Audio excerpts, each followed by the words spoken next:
and welcome back to our channel Vaniji Educator. I am Muskan Chirasia and we are on the topic of determination of income and employment. And today our topic is multiplier. Other name is multiplier, investment multiplier and output multiplier. Today we will discuss about the concept of multiplier, relationship between marginal propensity to consume and multiplier, and next we will study about the schedule, how investment drive itself in a income. हम concept start करते हैं. Let's begin with today's topic. Concept क्या कहता है? Investment multiplier और multiplier होता क्या है? Investment and output multiplier, investment multiplier और आउटपुट मल्टीप्लायर एक ही होता है. Refers to a factor by which output and और income increases because of increase in the investment. जैसे ही इन्वेस्टमेंट में इंक्रीज आएगा उसके थ्रू हमारी इनकम भी क्या होगी? इंक्रीज हो जाएगी. It is measure as a ratio. Ratio में हम इसे मेजर करते हैं. Ratio, it is a measure in a ratio between increase in the output and increase in the income, increase in the investment. जैसे ही हमारी इन्वेस्टमेंट इंक्रीज होगी, हमारी इन्वेस्टमेंट में जैसे ही इंक्रीज होगा वैसे ही हमारी इनकम भी क्या हो जाएगी? इंक्रीज हो जाएगी. There is direct relationship between investment and income. उसका रीजन क्या है? जैसे जैसे हम इन्वेस्टमेंट बढ़ाते जाएंगे, जैसे जैसे हमारी इन्वेस्टमेंट बढ़ती जाएगी वैसे वैसे हमारी इनकम भी क्या होगी? बढ़ जाएगी. हमने अगर कुछ पैसे अपने किसी डिपॉजिट्स में लगा दिए हैं, डिपॉजिट्स में लगाएंगे तो उसके थ्रू हम इंटरेस्ट लेंगे. इंटरेस्ट लेने से क्या होगा? अल्टीमेटली हमारी इन्वेस्टमेंट की वैल्यू क्या हो जाएगी? बढ़ जाएगी. उसी को हम मल्टीप्लायर कहते हैं. मल्टीप्लायर का फॉर्मूला क्या होता है? मल्टीप्लायर डिनोट होता है, डिनोट करते हैं हम के से. K denotes for multiplier. Multiplier is equal to change in income upon change in investment. जैसे ही इनकम में चेंज कब आएगा? जब हमारी इन्वेस्टमेंट में चेंज आएगा. पहले हमारी 1 लाख की इनकम थी, सपोज हमारी प्रीवियस इनकम जो थी वो थी 1 लाख की, और जो हमारी इन्वेस्टमेंट थी हमारी प्रीवियस जो कि 1 लाख की थी, उससे इनकम हमें जनरेट हो रही थी 10,000 की. हमने अपनी इन्वेस्टमेंट को बढ़ा लिया. अब हमारी जो न्यू इन्वेस्टमेंट है वो हो गई है 2 लाख की. 2 लाख से हमने जो अपनी इनकम है वो हमारी इनकम कितनी जनरेट हो गई है? नई वाली 24,000 की. सपोज हम ये मान लेते हैं कि प्रीवियस जो हमारी इन्वेस्टमेंट थी वो हमारी क्या थी? कम थी, जिस रीजन से हमारी इनकम भी क्या हो रही थी? कम हो रही थी. अब हमने अपनी इन्वेस्टमेंट बढ़ा ली. इन्वेस्टमेंट बढ़ाने से हमारी इनकम भी क्या हो गई? बढ़ गई. तो यही क्या होता है? मल्टीप्लायर. यहाँ पे हम 10% इंटरेस्ट जो थे वो ले रहे थे. यहाँ पे 2 लाख लगाते ही हमारे को 12% का इंटरेस्ट आने लगे. यानी कि जितनी ज्यादा हम इन्वेस्टमेंट बढ़ाएंगे उस हिसाब से हमारी इनकम भी क्या हो जाएगी? बढ़ने लग जाएगी. यहाँ पे हम 10% का इंटरेस्ट ले रहे थे. हमने अपने 1 लाख रुपए जैसे ही बढ़ाए वैसे ही हमारी. नेक्स्ट हमारा टॉपिक है relationship between MPC and multiplier. MPC and multiplier के बीच में रिलेशनशिप क्या है? K denotes for multiplier. Multiplier is equal to 1 upon 1 minus MPC. ये हमारा रिलेशनशिप है. जहां हमारे को पता है एमपीसी का फॉर्मूला क्या था? Change in consumption upon change in income. हमने लास्ट लेक्चर में पढ़ा था. K यानी कि मल्टीप्लायर, मल्टीप्लायर का फॉर्मूला क्या होता है? Change in income upon change in investment. Investment के बेसिस पे जो चेंजेस आ रहे हैं, इन्वेस्टमेंट के बेसिस पे जो चेंजेस आ रहे हैं उससे हमारी इनकम में क्या चेंज है वो हमारा मल्टीप्लायर होता है. And marginal propensity to consume क्या होता है? Change in consumption upon change in income. हमारे पास ये 2 फॉर्मूला है. इन दोनों फॉर्मूला के थ्रू हम इसका रिलेशनशिप शो कर सकते हैं. हम यहाँ पे के को स्प्लिट करेंगे. के का फॉर्मूला यहाँ पे लगाएंगे. हियर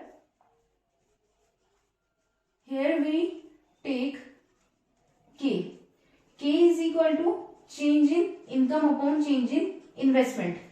अब यहाँ पे हमारे को ये पता है y का फॉर्मूला क्या था? इनकम क्या थी? Income is equal to consumption plus investment. तो चेंज इन इनकम क्या हो जाएगी? Change in income is equal to change in consumption plus investment, change in investment. अब हमारे को क्या चाहिए? हमारे को ये फॉर्म करना है. हमें फॉर्म करना है. न्यूमिनेटर में हमारी जो वैल्यू है वो सिंगल है, डिनोमिनेटर में वो स्प्लिट हो रही है. तो यानी कि मैं के को एज इट इज रखती हूँ और आई को मैं क्या करूँ? स्प्लिट कर लेती हूँ. आई को मैं स्प्लिट करूंगी तो ये मेरा बन जाएगा. अब मेरी आई की वैल्यू क्या आएगी? Change in I is equal to change in consumption minus change in income. ये मेरे पास आई की वैल्यू निकल के आ गई है. तो K is equal to change in Y upon change in C minus change in consumption minus change in income. अब देखा जाए तो हमारा कुछ कुछ इसके तरह हमारा दिखने लगा फॉर्मूला। यहाँ पे ये 1 है, यहाँ पे 1 माइनस एमपीसी है, यहाँ पे हमारी जो वैल्यू है वो डिनोमिनेटर में स्प्लिट हो गई है। अब हम क्या करेंगे, हम क्या करते हैं, न्यूमिनेटर और डिनोमिनेटर को अगर मैं चेंज इन वाई से डिवाइड कर दूंगी तो मेरे पास 1 आ जाएगा, तो मैं 1 इसको ले सकती हूँ। लेकिन ये चीज मेरी ये जो 1 है वो यहाँ पे बनेगा। तो अगर मैं चेंज इन वाई यहाँ पे लेके जाती हूँ, change in Y is equal to, मैं इसको यहां से चेंज कर सकती हूँ, change in Y minus change in C is equal to change in investment. तो यहां भी मैं इसको ये ले लेती हूँ, change in income minus change in consumption, जिससे क्या होगा, ये मेरी change in consumption upon change in income बन जाएगा, जिससे कि यहाँ पे मेरा एमपीसी इधर आ जाएगा राइट हैंड साइड, और ये वाली साइड होगी change in Y upon change in Y, वो कट के 1 बन जाएगी by dividing numerator and denominator with change in Y. हम चेंज इन वाई के साथ न्यूमिनेटर और डिनोमिनेटर को क्या कर रहे हैं, डिवाइड कर रहे हैं। तो क्या वैल्यू आ जाएगी, k is equal to change in Y upon change in Y upon change in Y upon change in Y minus change in C upon change in Y. Sometimes formula बनाने में difficulty हो सकती है, but आप अपने दूसरे formula के हिसाब से एडजस्ट कर सकते हो। तो इससे ये कट के 1 बन जाएगा, ये कट के 1 बन जाएगा, जो कि क्या आ जाएगा 1 upon 1 minus change in C upon change in Y. ये किसका फॉर्मूला है, एमपीसी का, तो यानी कि एमपीसी आ जाएगा। Here we conclude that k is equal to 1 upon 1 minus MPC, जो k यानी कि मल्टीप्लायर है, multiplier is equal to 1 upon 1 minus MPC. हमें ये कहां से पता चला, इन 3 फॉर्मूला के थ्रू हमने इसको स्प्लिट किया, न्यूमिनेटर और डिनोमिनेटर को चेंज इन वाई के साथ डिवाइड किया, जिससे कि हमारा मल्टीप्लायर और एमपीसी का रिलेशनशिप निकल के आ गया। Our next topic is multiplier process. Multiplier process में हम चेक करेंगे कि कैसे इन्वेस्टमेंट हमारी जो है अपने आप को मल्टीप्लाई करती है, कैसे वो इनकम जनरेट करती है। हमारे सबसे पहले चेंज इन इन्वेस्टमेंट और चेंज इन एक्सपेंडिचर। हमने इन्वेस्टमेंट को ही एक्सपेंडिचर क्यों कंसीडर किया है, जब हम फर्स्ट टाइम इन्वेस्टमेंट कर रहे हैं तो वो उस टाइम हमारे लिए क्या होता है, एक्सपेंडिचर हो जाता है। जब हम उसके थ्रू इनकम जनरेट करते हैं तब वो हमारी इन्वेस्टमेंट बन जाती है। जो हमने इन्वेस्टमेंट करी होगी वही इन्वेस्टमेंट हमारी इनकम बन गई होगी, मतलब कि अगर हमने एक्सपेंडिचर करा है तो वो किसी के लिए क्या हो जाती है, इनकम जनरेट हो जाती है। हम कंजम्पशन के बेसिस पे या इन्वेस्टमेंट के बेसिस पे हम एक्सपेंडिचर करते हैं तो वो क्या हो जाती है, वो किसी के लिए इनकम जनरेट हो जाती है।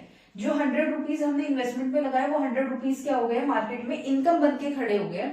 नेक्स्ट हमने ये एजम्पशन है जिसमें हमारी मार्जिनल प्रोपेंसिटी टू कंज्यूम क्या है, इनकम का 0.5, यानी कि इनकम जितनी भी होगी मार्जिनल प्रोपेंसिटी टू कंज्यूम कितना होगा, हाफ ऑफ इनकम, इनकम का half marginal propensity to consume, इतना हम कंज्यूम करेंगे। रिमेनिंग पार्ट हम क्या कर लेंगे, सेविंग कर लेंगे। अगर और ये जितनी भी फिगर्स हैं ये करोड़ में है, इन करोड़, मतलब कि करोड़ 100 करोड़ की अगर हमने इन्वेस्टमेंट लगाई है तो उसके बेसिस पे हमारे को इनकम कितनी जनरेट हुई फर्स्ट टाइम में। ये राउंड्स है हमारे, हम 10 राउंड्स के थ्रू चेक करेंगे कि हमारी इन्वेस्टमेंट कैसे अपने आप को जनरेट कर रही है, कैसे वो इनकम में कन्वर्ट हो रही है और कैसे जो हमारी इन्वेस्टमेंट है वो अपने आप को मल्टीप्लाई कर रही है, मतलब बढ़ रही है।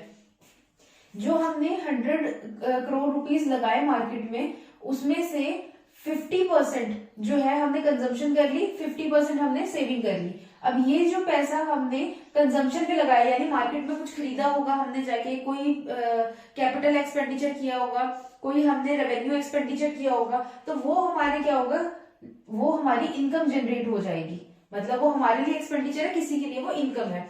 तो ये 50 रुपीज नेक्स्ट टाइम के लिए क्या हो जाएगी, नेक्स्ट राउंड में इनकम क्रिएट हो जाएगी। अब ये 50 करोड़ रुपीज जो है वो आगे चल के एमपीसी हमारा कितना है, हाफ ऑफ इनकम, यानी कि 50 करोड़ का हाफ कितना हो गया, 25 लाख, 50 करोड़ का हाफ हो गया 25 करोड़। 25 करोड़ जो है हमारा एमपीसी हो गया और 25 करोड़ हमारी क्या हो गई, सेविंग हो गई। नेक्स्ट जब ये हमने कंजम्पशन में लगा दिया तो उसके बाद ये हमारी क्या होगी, इनकम जनरेट हो गई। तो 25 करोड़ मार्केट में आ गए, वो इनकम बन गई, और 25 करोड़ का हाफ जो था वो हमने क्या किया, कंजम्पशन में ले लिया, यानी कि 12 करोड़ 50 लाख रुपीज हमारी क्या होगी, कंजम्पशन में चली गई, और 12 करोड़ 50 लाख रुपीज हमारे किस में चले गए, सेविंग में चले गए। एंड सो नेक्स्ट हमने नेक्स्ट राउंड में जाते हैं हम, जैसे फोर्थ राउंड में, तो 12 करोड़ 50 लाख रुपीज हमारी क्या होगी, इनकम होगी। उसमें से कंजम्पशन हमारी चलेगी 6.25 करोड़, 6.25 करोड़ हमारी क्या होगी, सेविंग होगी। अब यही कंजम्पशन हमारी अगेन नेक्स्ट राउंड में क्या बन जाएगी, इनकम बन जाएगी। 6.25 करोड़ हमारी इनकम बन गई, जिसमें से 3.125 करोड़ हमारी क्या हो गई, एमपीसी बन गई, यानी कि कंजम्पशन बन गई। 3.125 करोड़ हमारी क्या हो गई, सेविंग में चला गया। अब जो हमारा कंजम्पशन था वो हमारा नेक्स्ट राउंड के लिए क्या बन गया, इनकम जनरेट हो गई। अब इसी को ही हमने आगे जाके हमारे स्प्लिट हो गया 2 पार्ट्स में, एक कंजम्पशन में चला गया, एक हमारा सेविंग में चला गया। 1.56 करोड़। अब ये 1.56 करोड़ जो है वो नेक्स्ट टाइम के लिए हमारे लिए क्या हो गया, इनकम हो गया। अब इसको हमने स्प्लिट किया 0.78 करोड़, यानी कि 78 लाख रुपीस हमारी इनकम, 78 लाख रुपीस हमारी कंजम्पशन होगी, 78 लाख हमारी सेविंग होगी, एंड सो ऑन। ये मल्टीप्लायर अपने आप को रिपीट करता जाएगा। कभी वो कंजम्पशन में जाएगा, जैसे कंजम्पशन से वो इनकम जनरेट हो जाएगी, कंजम्पशन में जाएगा फिर इनकम जनरेट होगी। तो इसके थ्रू हमने विद इन 10 राउंड्स, हमने ये राउंड्स लिए हैं, 10 राउंड्स में जाके हमने चेक किया कि जो हमने 100 करोड़ रुपीस की इन्वेस्टमेंट लगाई थी, आफ्टर 10 राउंड्स ये जो 100 करोड़ रुपीस है वो अपने आप को इनकम में डबल में मल्टीप्लाई कर रहे हैं। अगर आप इन सबका टोटल करेंगे तो आपको 200 करोड़ रुपीस मिलेगा, और यहाँ पे जो मार्जिनल प्रोपेंसिटी टू कंज्यूम, जितना आपने कंज्यूम करा वो 100 करोड़ था, और जितना आपने सेव किया वो 100 करोड़ था, पर आपकी इनकम टोटल कितनी आ गई, इनकम आ गई आपकी 200 करोड़ रुपीस। यानी कि जो हमारी इन्वेस्टमेंट हम लगाते हैं वो कभी वो एक तरफ से एक्सपेंडिचर हो जाता है, एक्सपेंडिचर के थ्रू वो क्या बन जाती है, इनकम जनरेट हो जाती है, और वो मार्केट में वो मनी जो है वो घूमती रहती है, मतलब वो सप्लाई जो है सर्कल में चलता रहता है, और वो पैसा अपने आप को रिपीट करता रहता है, बढ़ाता रहता है। वो बढ़ाने से हमारे को पता चला कि जो हमारी इन्वेस्टमेंट है आफ्टर 10 राउंड्स, आफ्टर 10 ईयर्स, हम ईयर का स्पैन ले सकते हैं, आफ्टर 10 ईयर्स वो अपने आप को 100% बढ़ा लेगी। मतलब कि 100 करोड़ से वो 200 करोड़ रुपीस में कन्वर्ट हो गया, जिसमें से हमने 100 करोड़ की सेविंग कर ली, और 100 करोड़ की हमने क्या कर, 100 करोड़ का हमने कंजम्पशन कर लिया, 100 करोड़ का हमने सेविंग कर लिया। इन केस अगर आपको कोई डाउट हो आप कमेंट सेक्शन में पूछ सकते हैं। हमारा इंस्टाग्राम हैंडल है, आप इंस्टाग्राम हैंडल में डीएम सेक्शन के थ्रू भी हमारे से कोई भी क्वेरी ले सकते हैं। Thank you.